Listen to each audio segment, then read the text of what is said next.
Olá, tudo bem?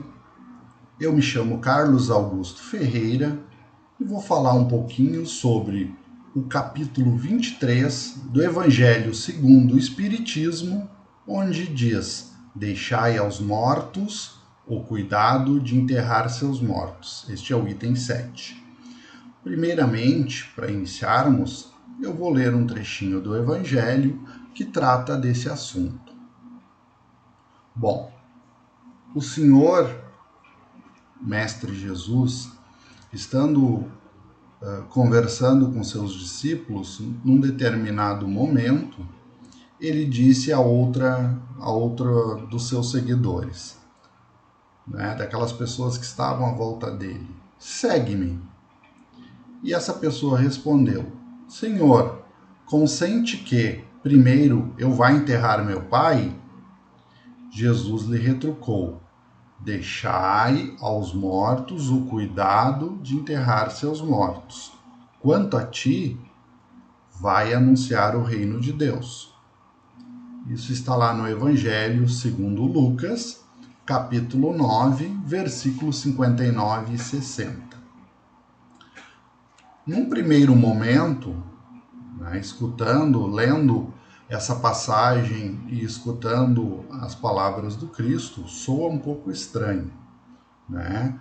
Então, para compreender essas palavras que nesse primeiro momento parecem estranhas aos nossos ouvidos, Allan Kardec, sabiamente, ele compilou os conhecimentos dos espíritos superiores e lá no capítulo 23 do Evangelho, chamado Estranha Moral, ele colocou algumas das afirmações do mestre que num primeiro momento parecem confusas para a gente entender, né? A gente tem que prestar muita atenção, tem que raciocinar um pouco, né? Como diz, tem que filosofar um pouco para conseguir captar e entender bem o que o mestre quis dizer.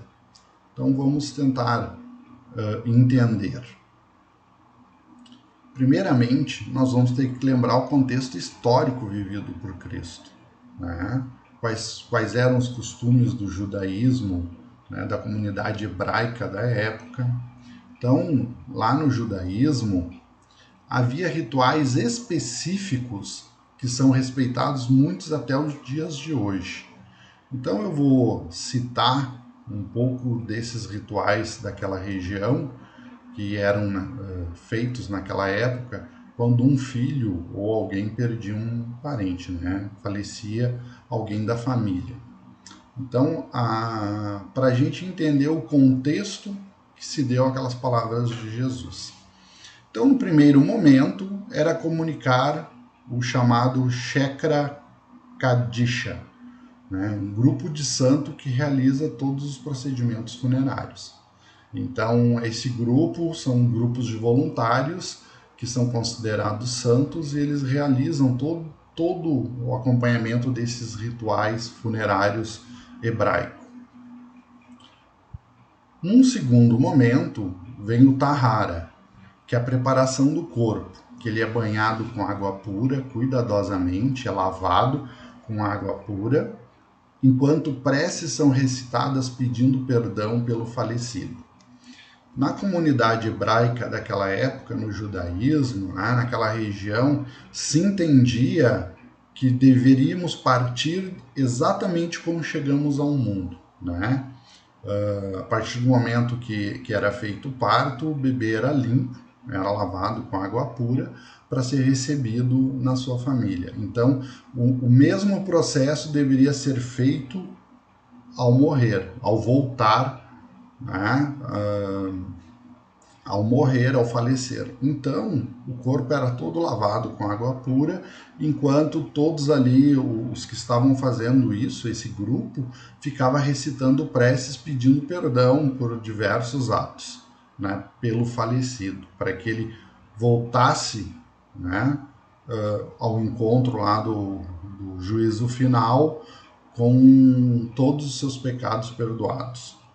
Depois ele é vestido com o que é chamado de Tashrishin, é um nome meio esquisito, mas na verdade é um conjunto de roupas brancas, calça, camisa e luvas. Ele representa para a comunidade a neutralidade da alma que irá se reencontrar com o Criador. Então representa a neutralidade, não ter nenhum lado, né? Depois disso, os olhos recebem uma pedra cada um e uma terceira é colocada sob a boca. Representa um impedimento para o falecido questionar a própria morte. Então, isso é feito, esse ritual, para que não se questione a morte. A morte era algo que não podia ser questionado pelo morto. Depois, o corpo é enrolado ainda num pano branco e o caixão é fechado, onde ocorre um breve velório. O velório deles não pode. A preferência é que o corpo seja sepultado no mesmo dia que faleceu. O único caso que é aceito pelo judaísmo, né, pela comunidade hebraica, é quando essa morte é dada de uma forma violenta, de forma criminosa, e que precisa haver uma investigação. Então é aceito que ela seja sepultada algum tempo depois. Mas fora isso, a preferência, o normal é eles fazerem o sepultamento no mesmo dia. Curioso, né? No entendimento deles, pelo que eu dei uma estudada, é para a alma não se perder e ir o mais rápido possível ao encontro do Criador. Bem interessante. Depois, número 6, em seguida, 7 parentes enlutado rasgam um pedaço da própria roupa em alusão ao coração dilacerado pela perda. Né? Então, é reunido ali 7 parentes próximos ao morto para rasgar as suas roupas, né? Chorar, rasgar suas roupas, demonstrando que o coração está dilacerado pela perda. Pela justiça, pela lei judaica, o corpo deve ser sepultado o mais rápido possível, como eu falei, pois não consegue descansar até ser sepultado. O caixão deve ser, aqui é outro fato bem curioso, né, da comunidade. O caixão deve ser simples, apenas a estrela de Davi e as iniciais do morto, como um gesto de igualdade. Havia um pensamento na comunidade daquela época que tanto o rico quanto o morto, eles tinham o mesmo destino após a morte. Né? Então não importava se ele era rico ou morto. E todos deveriam chegar igual diante do Criador. 9. O sepultamento deve ser feito num cemitério israelita em jazigo único. Então não é como o nosso aqui, né? Que nós muitas vezes compramos um jazigo e colocamos lá à medida que vai falecendo os nossos parentes, né? Os nossos familiares. No caso deles, não. Cada jazigo é para um corpo só. Então o caixão é colocado em contato com a terra e um membro da família, geralmente é o filho mais velho, né, o membro mais relevante, importante da família, joga as primeiras pás de terra. E na lápide, após isso, é colocado em hebraico o nome, a data de nascimento e a data de morte e citações bíblicas, passagens bíblicas para a pessoa.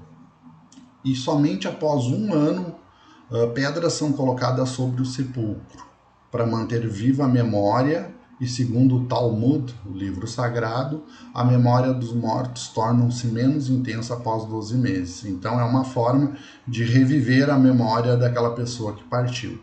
Muito interessante, né? Então todo esse contexto estava ali, né? Naquele momento do Cristo, quando aquela pessoa pediu para primeiramente que Cristo concedesse a ele a possibilidade de ir lá sepultar seu pai, para ver a importância disso, né, naquela comunidade. Bom, desta forma, a gente consegue entender os vários procedimentos para com o morto na cultura hebraica, na cultura daquela época, e que isso perpetua até hoje. Até hoje isso é feito assim. Será que Jesus não sabia disso, sendo hebreu, né? Sendo nascido ali, sendo judeu? Será que ele não sabia disso? né? Já havia alguns parentes desencarnados, né? Falecido. Será que ele não sabia disso? Então nós precisamos, muitas vezes, tirar o véu e compreender a sua mensagem. Bom, vamos tentar entender essa mensagem então.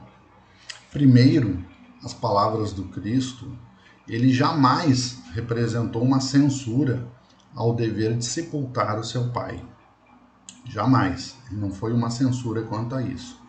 Ele tentou trazer um sentido mais amplo e profundo, né? Que a nossa responsabilidade com os mortos perante o plano espiritual, né? Perante o reino de Deus, porque o que ele quis dizer, vai e divulga e espalha o reino de Deus, porque a verdadeira vida é lá no reino de Deus, né? Então isso era o mais importante para o Cristo.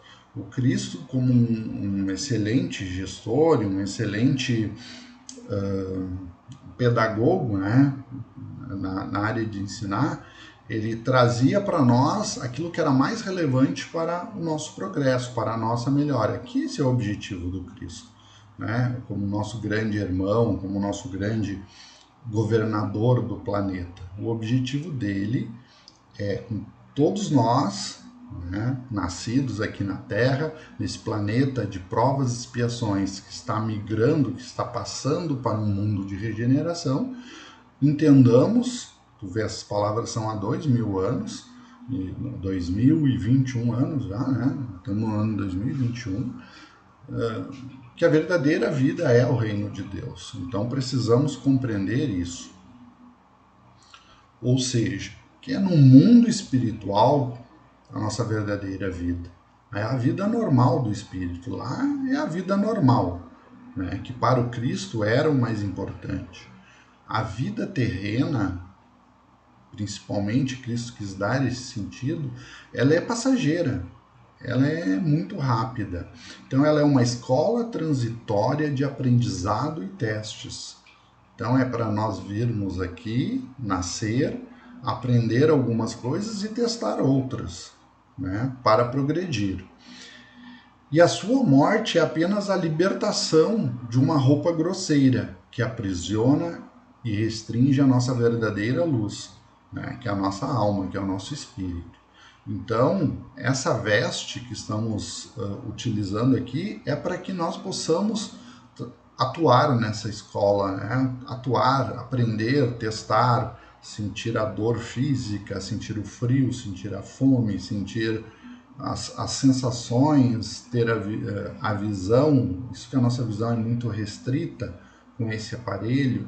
Então é para nós passarmos por essas diversas experiências de sociedade, de conviver em família, né? Conviver com outros espíritos, trabalhar, principalmente trabalhar muito, para que nós possamos progredir, voltar para a nossa verdadeira vida e planejar mais um estágio, mais uma fase, né? A morte aqui representa o retorno para a verdadeira vida. Era isso que Cristo quis falar, ou seja, a libertação da alma aprisionada. Mas o mestre em nenhum momento quis entender que devemos desrespeitar a memória daquele corpo que serviu para a nossa evolução espiritual, mas que devemos priorizar o respeito com o irmão que partiu, né? Então, para o Cristo, ele jamais quis desrespeitar essa ritualística de ir lá sepultar, né, fazer toda essa cerimônia que existe. Mas ele quis nos demonstrar que aquilo não era o mais importante, né? Que tudo que deveria ser feito em vida, né? Pelo irmão que viveu aqui na carne com a gente. Então Cristo quis abrir os nossos olhos.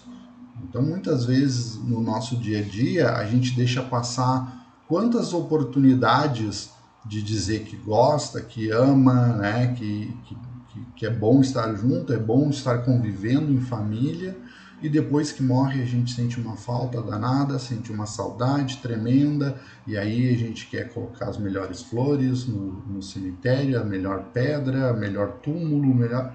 Nada disso mais importante. A gente deve sim honrar o nosso pai, nossa mãe, nossos avós, os nossos familiares, mas isso não é o mais relevante. Não é isso que deve ser a nossa prioridade. A prioridade é tratar bem e respeitar enquanto está vivo, né? Enquanto está aqui, junto conosco. Então, o espírito, muitas das vezes, sente-se feliz em libertar-se. Ele sente feliz sair dessa prisão que é o corpo físico, né? O respeito que aos mortos se consagra não deve ser para a matéria, né?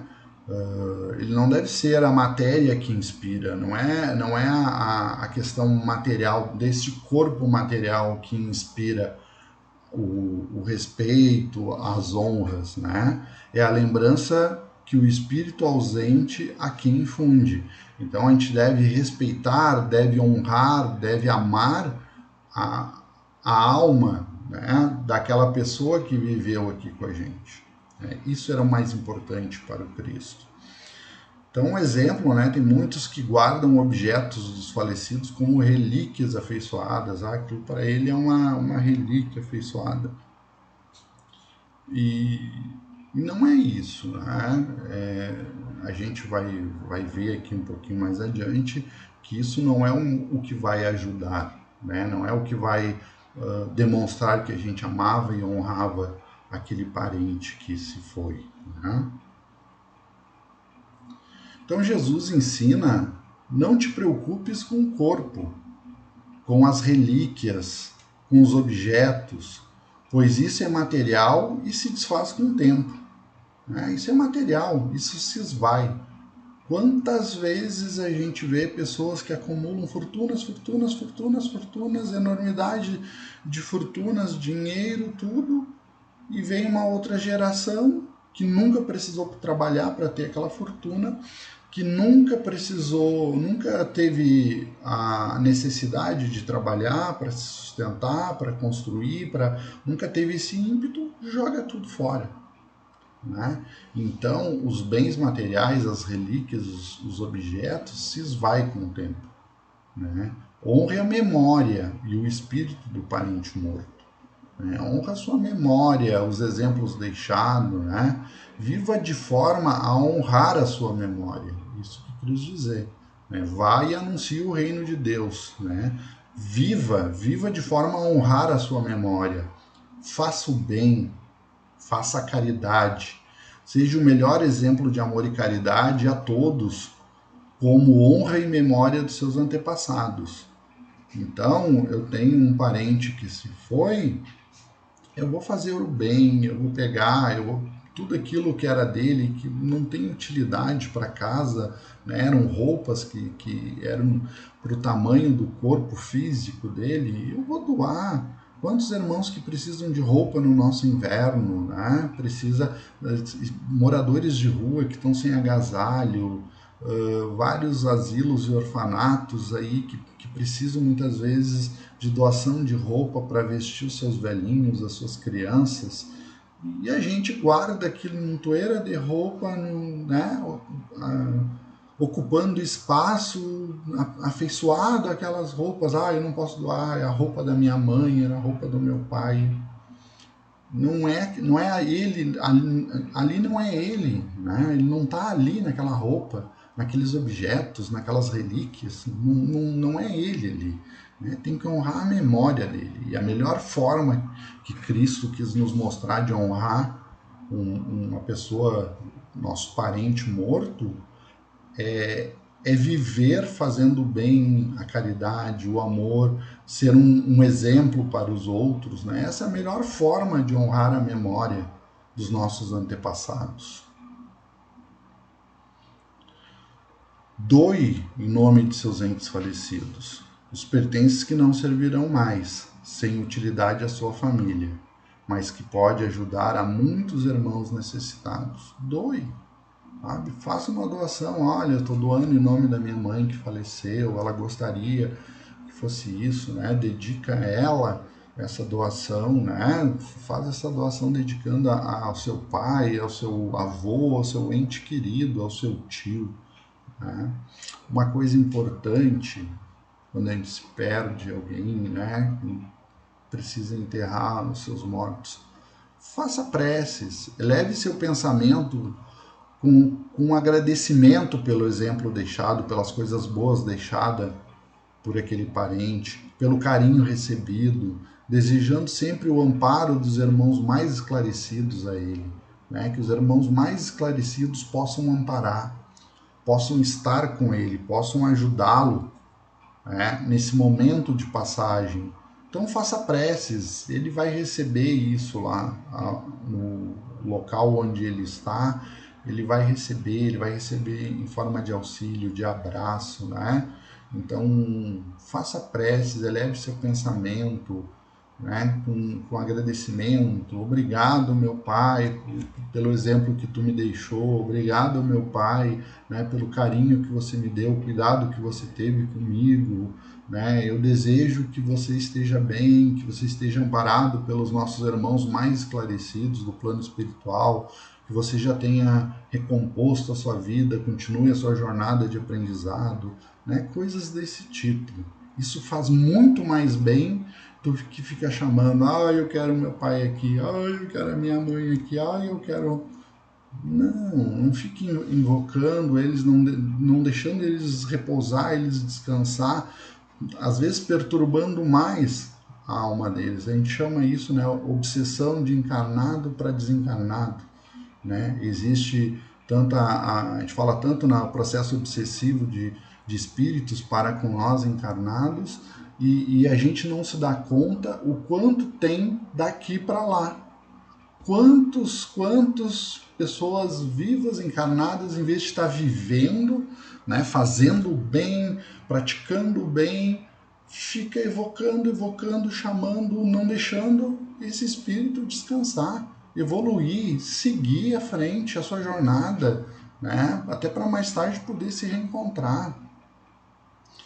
Então, dê um destino honrado ao corpo usado pelo seu ente amado, sim, né? Faça a cerimônia lá, é necessária essa cerimônia de despedida, né? Faça o velório, faça o sepultamento, mas com simplicidade e clareza, tendo claro na nossa mente que ali não está mais a alma que foi o nosso afeto.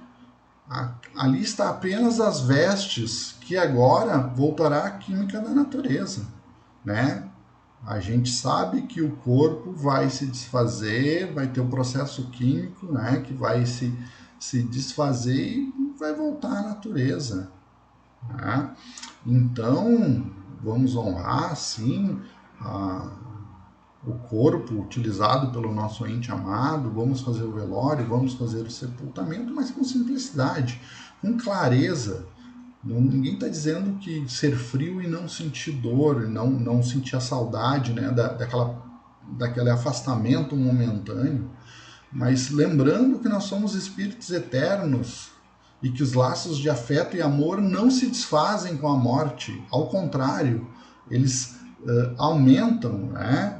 A partir do momento que o nosso ente está lá do outro lado, ele vai se recuperar, ele vai retomar. Esses laços de afeto aumentam e não reduzem. Então, seu auxílio é fundamental para ajudá-lo a passar esse período de passagem, sem julgamentos, mas com muito amor. Né? Não adianta ficar julgando agora, ele fez isso, ele fez aquilo, ele era assim, ele fumava, ele bebia, ele isso. Não adianta mais julgar. Você não fez nada enquanto estava vivo, então não julgue. Né? Você não fez nada para ajudar, não conseguiu ajudar, né? Então não julgue. Né? Tenha pensamentos de amor. Né? Agora é o momento de emanar amor para esse ente que foi lá para o outro lado, que voltou à pátria espiritual. Né? Como um ser eterno, como todos nós, espíritos eternos, criados simples e ignorantes, mas predestinados à evolução. Então, quando alguém diz que parece que um espírita não sente a morte, ou é indiferente, é frio, é justamente ao contrário. Justamente bem ao contrário. Quanto mais nós estudamos e compreendemos a grandeza da doutrina do Cristo, quanto mais nós estudamos e aprofundamos esses ensinamentos do Cristo, entendemos que todos nós somos falhos e que o destino dos nossos amados, assim como o nosso, ainda é bem perturbador, essa passagem. Né? A gente não está falando só dos nossos entes, a gente tem costume de dizer só o outro vai para o umbral, o outro vai ter uma passagem difícil. Nós vamos ter uma passagem difícil, muitos nós temos os nossos, lá no fundo da nossa consciência, a gente tem os nossos acertos para serem feitos, né, com a justiça divina. Então o espírita sofre muito mais, porque ele sabe que aquele seu parente vai ter uma passagem muitas vezes perturbadora, né, pela conduta que teve. A gente precisa ter essa clareza, essa lucidez, né, essa lucidez de que todos nós somos falhos ainda, todos nós estamos aqui para aprender, para crescer e evoluir. Não existe santo aqui, né? Só tem um espírito de luz que reencarnou aqui, que foi Cristo. Fora Cristo, todos os outros são espíritos que reencarnou aqui porque tinha débito, porque tinha necessidade. Reencarnou na Terra, no planeta Terra, porque tem necessidade de evolução ainda. Né? Alguns vieram em missão, são espíritos um pouco mais evoluídos, mas não são Cristos ainda, né? Vamos lembrar. Então, todos nós somos falhos e vamos passar pelo período de perturbação. Então, vamos auxiliar o nosso ente querido para que esse período seja o menor possível e que ele receba o auxílio o mais rápido possível, né? E, como Cristo falou, deixai os mortos o cuidado de enterrar os seus mortos. Então, vamos fazer preces, orações para que os nossos familiares que estão já lá no plano espiritual venham auxiliar aquele ente amado a fazer a sua passagem. Então sabemos o quanto precisamos da misericórdia divina dos bons espíritos para nos amparar e conduzir ao socorro espiritual a todos nós, né? Então sabemos o quanto precisamos, todos nós precisamos dessa misericórdia dos bons espíritos. A gente precisa dessa misericórdia dele, né, para nos amparar, nos conduzir a um socorro espiritual. Quantas vezes nossas almas iludidas pelas facilidades da vida, pelos vícios, né, vício do cigarro, vício do sexo, vício da bebida, o orgulho, né, o orgulho de se achar melhor que alguém, o egoísmo de querer tudo para si, de só pensar primeiro em si, a vaidade, né? A gente se perde em erros bobos e isso se torna os nossos grilhões de dor, né? As nossas correntes, né? As nossas diversas correntes que precisamos carregar de dor. Então, quantos juntam moedas na vida, né? Quantos ali ficam juntando moedas e mais moedas na vida? A gente tem que pensar isso, se essa é a nossa verdadeira necessidade. Mas nunca amontoaram boas ações, gratidão, humildade, simplicidade. Quantas vezes perdemos a oportunidade de fazer o bem e a caridade? Né? Quantas vezes? Às vezes nós dizemos, eu não sei como ajudar, mas quantas oportunidades está tendo aí com essa pandemia de fazer o bem, de ajudar, de prestar socorro, de prestar auxílio, né? Seja de qualquer forma simples. Quantas ilusões, né, meus irmãos? Quantas ilusões depois choram sobre o cadáver, sem nem lembrar da importância da prece pelos que voltam e voltaram à vida espiritual. Tá? Quanta ilusão nós vivemos aí, né? Esquecemos de guardar o principal tesouro que o Cristo pediu, né, para nós amontoar, nós juntar. Nós juntamos moeda, dinheiro. Dai a César o que é de César. mas dai a Deus o que é de Deus. Quantas vezes esquecemos de acumular o tesouro mais importante, que são boas ações, gratidão, humildade, simplicidade, né? Ajudar ao próximo, fazer o bem ao próximo. Então precisamos repensar. Cristo disse sabiamente que deixai que os mortos cuidem de seus mortos, vai e espalhe o reino de Deus. Ou seja, vai, viva intensamente, faça valer a pena cada segundo da sua existência, para que quando chegar o minuto final, ao seu lado estará todos aqueles a quem você ajudou, amou e honrou. Viva a vida com honra, né? Viva a vida intensamente, faça o bem, né? Trabalhe, compre coisas para utilizar e não só para amontoar, para dizer que tem bens, né? Utilize os bens sabiamente, né? Seja previdente, saiba usar com previdência os bens materiais, mas principalmente viva intensamente, faça valer a pena cada minuto da sua vida, né? Sempre que puder, faça o bem ao próximo, isso fará um bem enorme a nós mesmos, tá bom? Vai e viva a vida com honra. Isso que quis dizer, vai, espalha o reino de Deus. Viva bem, viva intensamente, faça valer a pena cada minuto. Bom, meus queridos, acho que o tema conseguiu ser esmiuçado, detalhado, então espero que vocês, todos nós, consigamos compreender essas palavras do Cristo, que Cristo só pensava no nosso progresso, na nossa melhora espiritual, tá bom? Me despeço de vocês com um até logo, um até breve. Fiquem com Deus, fiquem com o amparo dos espíritos superiores.